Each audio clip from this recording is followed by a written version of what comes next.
continuidad a la programación de este seminario de reforma tributaria.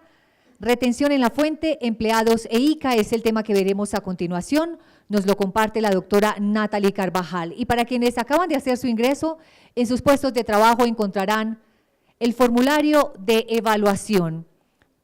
Acompáñenos diligenciándolo, por favor, y al final, en la mesa de registro, nuestro personal se los va a recibir. Igualmente, está rotando por los puestos una hoja de registro. Denos allí sus datos, su correo electrónico y les haremos llegar las memorias del seminario. La doctora Natalie Carvajal es profesional en Contaduría Pública con especialización en Auditoría Tributaria de la Universidad Santo Tomás, con alta experiencia en planeación fiscal e impuestos a nivel nacional.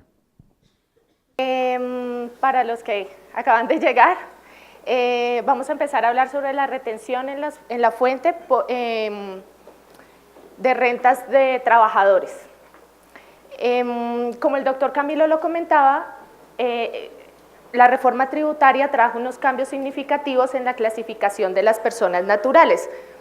Debemos tener en cuenta que vamos a tener dos periodos que vamos a hablar. Vamos a hablar desde el 1 de enero del 2017, qué es lo que está pasando, cuál es la clasificación y pues saben que nosotros vamos a tener que presentar declaración de renta más o menos en el mes de agosto, donde esta clasificación todavía no se va a tener en cuenta. Vamos a seguir trabajando con el sistema y las clasificaciones que teníamos al 31 de diciembre del 2016.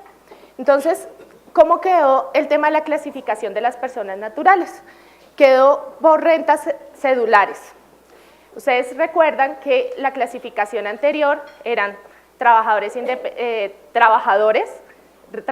por cuenta propia, estaban los rentistas de capital. Ahora, ¿cómo quedamos? Quedamos con personas naturales con rentas cedulares de trabajo, de pensiones, de capital, de dividendos y participaciones y los no laborales. El doctor ya nos dio más o menos cómo es la clasificación y cómo implica la depuración en cada una de las cédulas. Yo me voy a concentrar en este momento en las de trabajo. Listo. ¿Cuál es la clasificación y cuál es el concepto de esta cédula de trabajo? Está señalado en el artículo 103 del Estatuto Tributario y son las personas que reciben ingresos laborales y las personas que prestan sus servicios de manera personal como honorarios, servicios y en general todo lo que sea compensación por un trabajo realizado de forma personal. Entonces, haciendo el comparativo con lo que teníamos hasta el 31 de diciembre del 2016, quedan incluidos lo que conocíamos como los trabajadores independientes o trabajadores que tenían un contrato laboral. Hasta ahí vamos a ver qué generalidades trae la reforma. Las rentas de trabajo, para que se cataloguen como rentas de trabajo, las personas que prestan sus servicios, aquí nos separamos un poquito de la nómina sigue siendo la que conocemos, pero las personas que prestan sus servicios personales, ¿cómo clasifican en estas rentas de trabajo? Con una sola condición, que no pueden haber contratado o vinculado a 2 o más trabajadores para el desarrollo de esa actividad que nos está prestando, pues digamos, en cada una de nuestras compañías.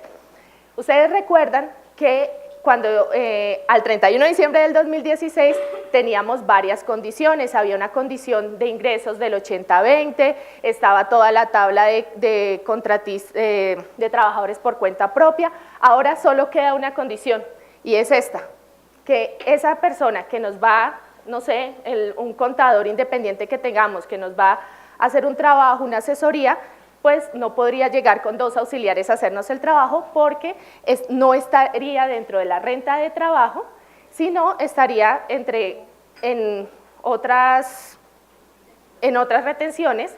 Entonces, ¿cuál es la diferencia?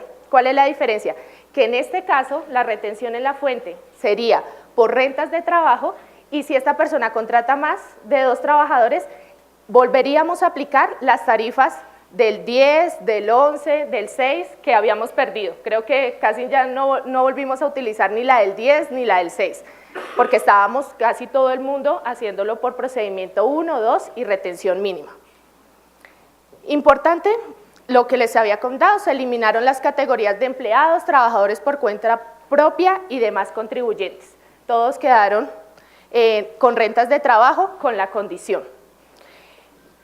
¿Qué pasa a partir del 1 de enero? Desaparece el IMAN y el IMAS, pero eso no significa que en la declaración de renta de personas naturales que se va a realizar y que vamos a realizar la mayoría de nosotros, no podamos optar por estos procedimientos porque estamos hablando de que vamos a presentar declaración de renta del periodo gravable de 2016. Entonces, no se preocupen, todavía para este año vamos a poder hacer depuración por los sistemas, ordinaria, IMAN y IMAS, de acuerdo a la clasificación que teníamos antes. Entonces, ¿qué pasa?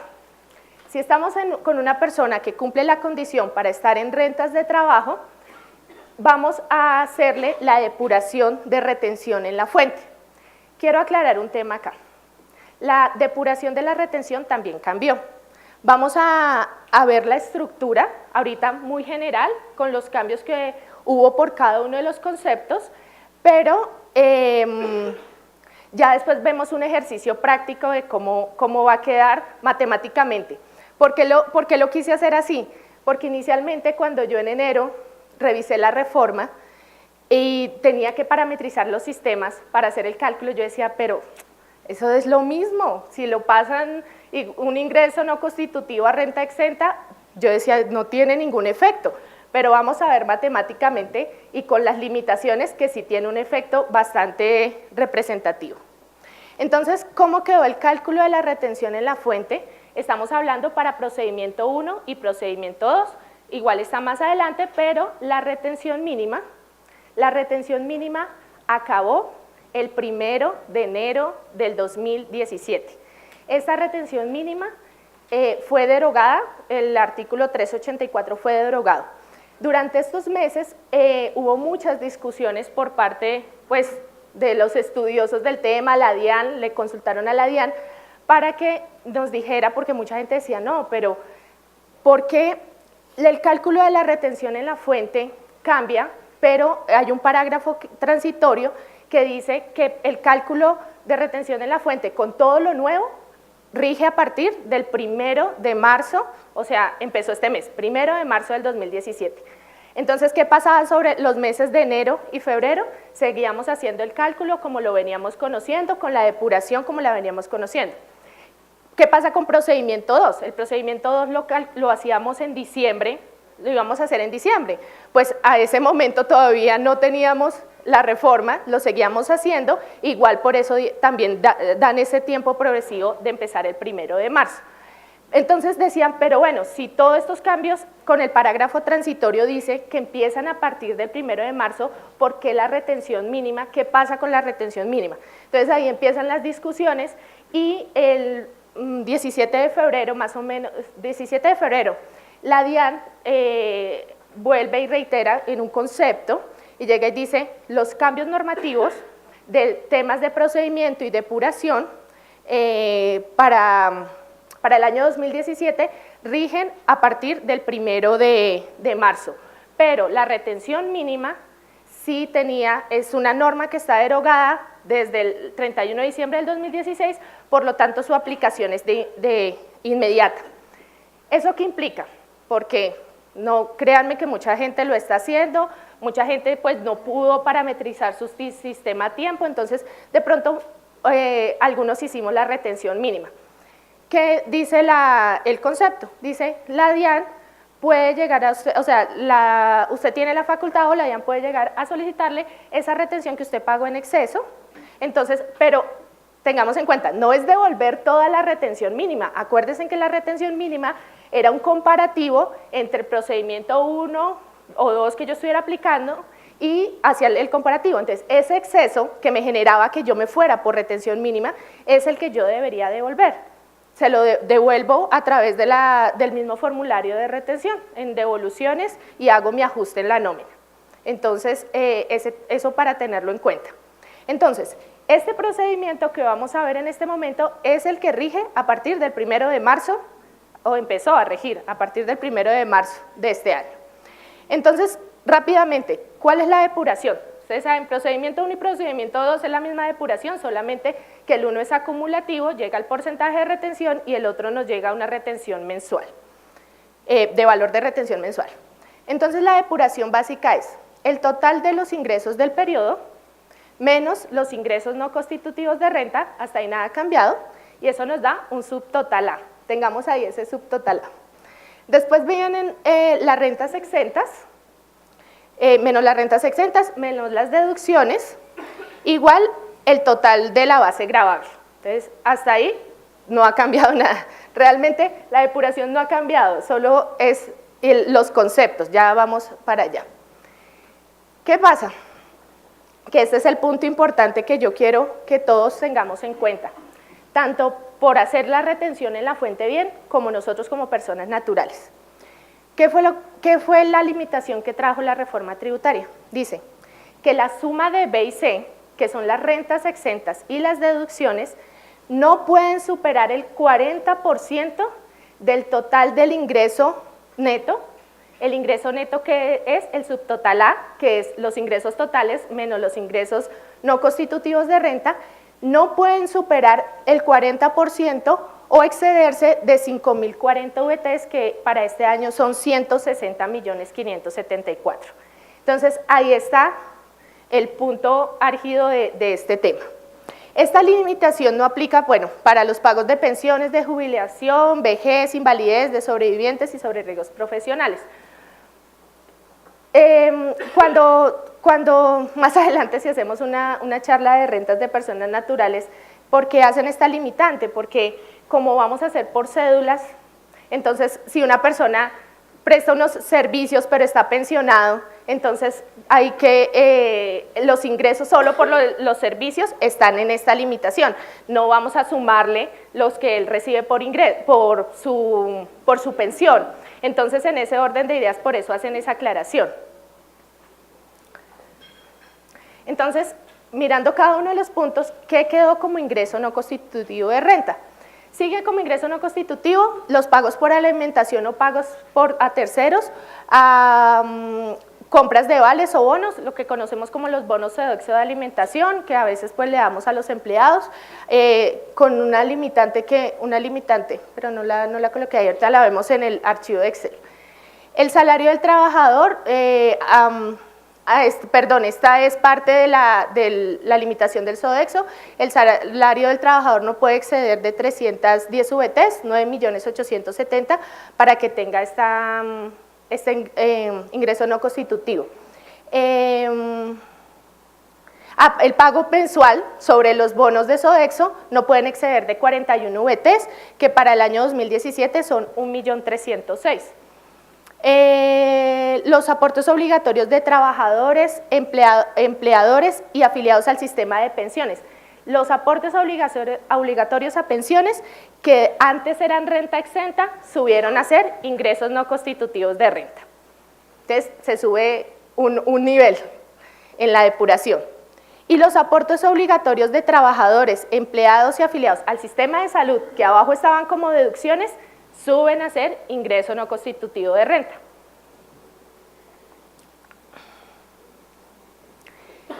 Ahora, ¿qué quedó de deducciones? De deducciones seguimos teniendo los intereses por préstamos de adquisición de vivienda o leasing habitacional con su límite de 1.200 VTs al año, que son 38 millones de pesos. Seguimos teniendo esa deducción con el certificado, bueno, él tiene sus documentos soportes, el certificado del banco, del leasing, donde nos discrimina cuáles son los intereses. Seguimos teniendo como deducción los planes complementarios de salud o los, ¿cómo se llaman? Pólizas de salud también, sin exceder de 510.000 pesos mensuales, siguen estando como deducción, y no nos quitaron la deducción de dependientes, que es del 10% del ingreso laboral, sin exceder de 1.020.000 pesos mensuales. Entonces, hasta ahí, ¿qué ha cambiado? Rentas exentas, la renta exenta de pensiones pasó a ingreso no constitutivo y el pago de salud pasó a ingreso no constitutivo, que antes era deducción. Sigue estando el tema de los aportes a los fondos voluntarios de pensiones, que está como renta exenta, con la misma limitación, 30% del ingreso sumados sin exceder de 3.800 VTs, que son 121 millones, entonces se puede seguir haciendo ese aporte con las otras limitaciones, que la permanencia mínima debe ser de 10 años, hasta el 2012 5, y cuando se cumplan los requisitos para acceder a la pensión de vejez o jubilación, pues para poder retirarlos sin que nos hagan la retención contingente, la retención en la fuente por esos retiros. Entonces sigue haciendo las consignaciones si nosotros lo queremos. Rentas exentas también están, esto es parte de los retiros que se pueden hacer en caso de muerte o incapacidad que de derecho a la pensión, y retiros por aportes voluntarios a la adquisición de vivienda. Estas son otras formas en que podemos retirar ese 30% de aportes a AFC o fondo de pensiones sin caer en la retención. Educación no está, ya no existe el tema de educación para eso. Temas importantes, lo que les dije, se eliminó la retención en la fuente mínima desde el 1 de enero del 2017, la retención en la fuente por el sistema ordinario, procedimiento 1 y 2, se mantiene igual durante enero y febrero, o sea, con la depuración que conocíamos. Y el procedimiento 2, el cálculo que hicimos de porcentaje fijo en la retención de diciembre, pues la vamos a seguir aplicando ese porcentaje hasta el mes de junio, porque es semestral, ¿no? Ya en junio volvemos a hacer el cambio con la nueva norma. Importante, ya no debemos solicitar esa certificación sobre la condición tributaria. ¿Se acuerdan que era una certificación que pedíamos al inicio donde decía que si era declarante de renta o no, que si sus ingresos correspondían al 80% o no? Esa certificación hasta el momento no se debe solicitar. No, yo me imagino o me preguntaba cómo van a hacer para uno garantizar que no hace el trabajo con 2 personas. Yo me imagino que con la presencia, porque no hay reglamentado nada sobre que uno lo tenga que declarar o algo así. Dirás, pues será que no viene con 2 personas entonces, porque no hay reglamentación sobre eso. Seguimos verificando los pagos a la seguridad social a los trabajadores independientes. Acuérdense que la base de cotización no puede ser inferior al 40% del total del contrato. Entonces, esa verificación sigue para temas de deducibilidad. Entonces, debemos también seguir solicitando nuestras planillas para realizar el pago. La tabla de retención en la fuente no cambió. En el proyecto de reforma le proponían un cambio, pero ya en el texto definitivo no cambió. Sigue siendo la misma que hemos trabajado. Entonces, es la misma que utilizamos para renta. Entonces, vamos a ver un ejemplo de retención. Mientras se organizan el archivo, yo siempre me gusta dar ese consejo. A mí me parece que estos archivos de retención en la fuente es un pequeñito planeador de lo que va a ser nuestra declaración de renta. Entonces, más que decirles a ustedes, miren, esta va a ser la retención en la fuente que ustedes van a tener que practicarle a los trabajadores de nómina, a los independientes, también yo creo que es importante que empecemos a hacer nosotros cuentas con este archivo, porque cuando miremos las limitantes nos vamos a dar cuenta del efecto que tiene. Bueno, ahí nomás, yo ahí trabajo con eso, pero me permiten, yo subo acá, manipularlo, gracias. Bueno, dale ahí, que voy a intentar, no se ve muy bien, pero voy a intentarlo. Yo traté de hacer aquí un comparativo entre el procedimiento que manejamos en el 2016 y el 2017, con las mismas cifras, están las mismas cifras. Este personaje se gana 7.500.000. Acá tenemos los ingresos, los ingresos no constitutivos de renta. en esta parte. Están los ingresos no constitutivos de renta, qué pena yo acá también. Ingresos no constitutivos de renta. Ahí entonces ya subimos los aportes obligatorios a salud y los aportes obligatorios al Fondo de Pensión y Solidaridad, ya los subimos. Y digamos esta persona tenía un tema de alimentación, tenía pues los aportes normales, ahí no le hicimos nada. A este personaje también solo tenía la limitación de la alimentación. Esto es año 2016, aquí ya incluye los conceptos. Hasta ahí vamos 6 millones, 6.300.000, bueno, por estas restas de acá. Después teníamos las rentas exentas, que en el 2016 estaba incluido los aportes a pensiones, que subieron acá, y acá aportes voluntarios, solo quedaron los aportes voluntarios. Y en las deducciones, este personaje paga medicina prepagada, y este de salud, pues está aquí arriba. ¿Sí? Hasta ahí vamos. Por favor, bajas. Bajas.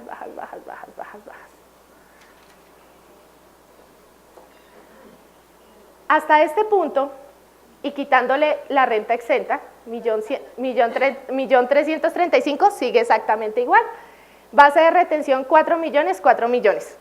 Hasta ahí ningún cambio. Por más de que subamos, bajemos, no hay ningún cambio, por eso yo decía, pero es que se inventan cosas. Pero ¿qué pasa? Llega esta limitante de rentas exentas y deducciones, que es la que coloco acá, del 40%. Este cuadrito está formulado, pero vamos a hacer una simulación. Imagínense que esto lo que dice es el 40% de la suma de las deducciones más las rentas exentas no puede superar el 40% de estos ingresos netos acá después de que le quitamos los ingresos no constitutivos. Entonces, claro, cuando yo llego y hago esto, digo, no, sigue dándome lo mismo, la retención es la misma. Pero ¿dónde está el punto de esto? Kelly, porfa, ponle una deducción, la deducción de dependientes. Hagamos la deducción de dependientes del 10%, que es la que la mayoría, pues que tenemos hijitos o no la tomamos. 750, porque son 7.500.000 arriba.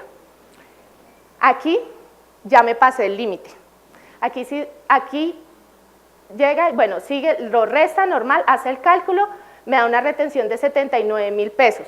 Pero acá, al tener el límite, ya me dice, usted no se puede descontar 2.100.000 que tenía, ahora solo se puede descontar hasta el límite. Y miren que solo estoy tomando la deducción de dependientes. O sea que aquí este personaje puede, si quiere cotizar lo que quiera, cuentas ahorro FC, miren, no les tengo nada de AFC y no le va a servir de nada. No le va a servir de nada porque, solo como ahorro, pues como ahorro, porque solo con la deducción de dependientes ya superé el límite del 40%. Entonces, ahí está el punto. No importa la deducción de dependientes, no sé qué van a hacer los de las cuentas AFC, hay que tener mucho cuidado porque a alguien le escuché en la oficina que estaban vendiendo, siguen vendiendo el 30% y nada ha cambiado, pero están buscando estrategias para poder seguir recibiendo el dinero y la verdad, matemáticamente no da como un beneficio para retención en la fuente. Entonces, eso es lo que este ejercicio, pues chiquito, ustedes lo pueden hacer también para mirar cómo va a quedar su declaración de renta. Porque, por favor, baja. Miren el efecto. Solo con las mismas deducciones, en el año 16 pagábamos 79.000 pesos y se nos subió al 124.000. Es un crecimiento, incremento del 36.74%. Y esta línea va subiendo, pues a medida que van subiendo los ingresos, pues se va haciendo más grande la brecha. Y creo que entre 6 y 5, la brecha también es del 45%. Entonces, esto pues para tenerlo en cuenta. Listo. Eso hasta el tema de retención en la fuente, pues ahorita si tienen preguntas las manejamos en el panel. Impuesto de industria y comercio. La reforma trajo cambios muy importantes y significativos en el impuesto de industria y comercio. El punto principal, territorialidad. Ustedes saben que, o nos ha pasado que nos llegan requerimientos de municipios y uno O sea, eso es el pan de cada día, que nos llegan de municipios que ni siquiera conocemos para pedirnos impuesto de industria y comercio. ¿Qué trató de hacer la reforma? Pues solucionar este tema y aclarar los puntos en temas de territorialidad para que los municipios pudieran pedir los impuestos como deben ser. Cambios importantes, las ventas a distancia se graban en el lugar de entrega. ¿Y qué se consideran ventas a distancia? Ahí lo vamos a ver ahorita, servicios de transporte en el lugar de despacho, televisión e internet donde está el usuario y celulares en el domicilio del usuario. Entonces, aquí vamos a ahondar en este tema. Las ventas a distancia se consideran todas las ventas que yo haga a través de teléfono, a través de correos electrónicos, a través de hasta mensajes de humo. Si yo hago una solicitud desde Cali hasta Bogotá, que necesito, no sé, una mercancía, lo que nos está diciendo esto es que así la enviamos desde Bogotá, como el lugar de entrega es el que está grabando esta territorialidad, nosotros deberíamos pagar impuesto de industria y comercio en Cali. Hay unas discusiones, hay discusiones todavía, porque hay algunas personas que no están de acuerdo y dicen que no es en el lugar de entrega, sino en el lugar de despacho. Pero realmente, pues lo que nosotros consideramos y la posición que nosotros tenemos es que es en el lugar de entrega y que lo que están interpretando es este tema de servicio de transporte que sí es en el lugar de despacho. O sea, si yo soy una empresa transportadora y voy a recoger mercancía en Bogotá, pues de Bogotá a Cali yo debo pagar es en Bogotá, que es donde recojo la mercancía, no importa qué aparte la lleve, además porque un camión puede salir con mercancía para Cali, para Pereira, puede hacer un recorrido. Entonces, en el caso de los transportes sí les dijeron desde donde se despacha la mercancía. Para temas de venta está desde el lugar de la entrega, ya pues si uno tiene un punto de venta y eso en la ciudad, pues ya por ende ya le toca, pero el tema es cuando uno no tiene un punto de venta y le está vendiendo afuera. Eso hay que tenerlo en cuenta, pues no sé, preocupante para las empresas que tomaron la decisión de irse de Bogotá a Cota, a Chía, que porque allá era el impuesto más barato, y si ellos están vendiéndole todo a Bogotá, pues todo es para Bogotá, ¿sí? Televisión e internet, donde está el usuario, donde se firma, donde se coloca el punto, y en los celulares y los planes donde está el domicilio del usuario que registró en el contrato. Sigamos que ya, pues toca rápido. Declaración y pago nacional, lo que buscan con todos estos cambios, que va a ser muy engorroso, es hacer un formulario único de ICA a nivel nacional. Entonces, para no estar registrándose en cada municipio, entonces esto está previsto que va a ser a partir de la vigencia 2018 y que va a existir, me imagino, pagos PSE habilitados para que lo hagamos desde cualquier parte del país. Qué pena, ya estoy corta de tiempo, pero voy a resumir. Actividad industrial, la que seguimos con lo que conocemos, la unidad se declara ICA en la unidad fabril, donde se encuentra la planta. Tengamos en cuenta que si la planta tiene mercancía que no es fabricada por ella y la vende, pues entraría en las reglas de comercio y con su tarifa de comercio normal, o sea, no entra dentro de la tarifa de producción porque son mercancías que no son fabricadas. Por favor, ay, perdón, yo sigue. En la actividad comercial sigue el tema de un establecimiento, si tenemos un establecimiento en Cali y uno en Medellín, pues debemos pagar ICA. Y puntos de venta, sigue Kelly, por favor. Ventas directas, mira, acá está, ventas directas al consumidor a través de correo, catálogos, compras en línea, televentas, ventas electrónicas, se entenderán grabadas en el municipio que corresponda al lugar de despacho de la mercancía. Y bueno, soy inversionistas, es en donde se encuentra ubicada el tema de la inversión.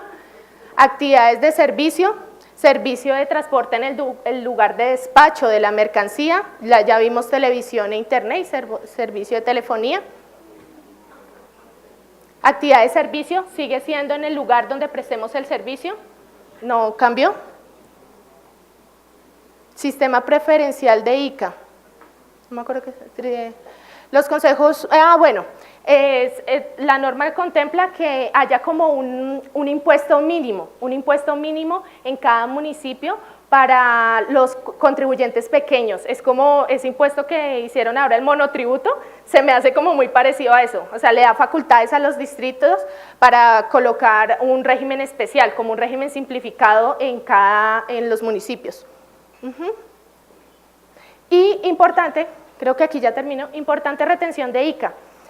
A partir del 1 de enero del 2017, las empresas que pertenezcan al régimen común, a grandes contribuyentes, régimen común, régimen simplificado, régimen común, deben hacer retención en la fuente a sus pares, régimen común. La retención en la fuente de ICA, esto es para Bogotá, la retención en la fuente de ICA, acuérdense que era el grande al pequeño. Ahora es régimen común, gran contribuyente con gran contribuyente no, solo régimen común con régimen común. Y creo que ya, listo. Muchas gracias, qué pena si corrí mucho.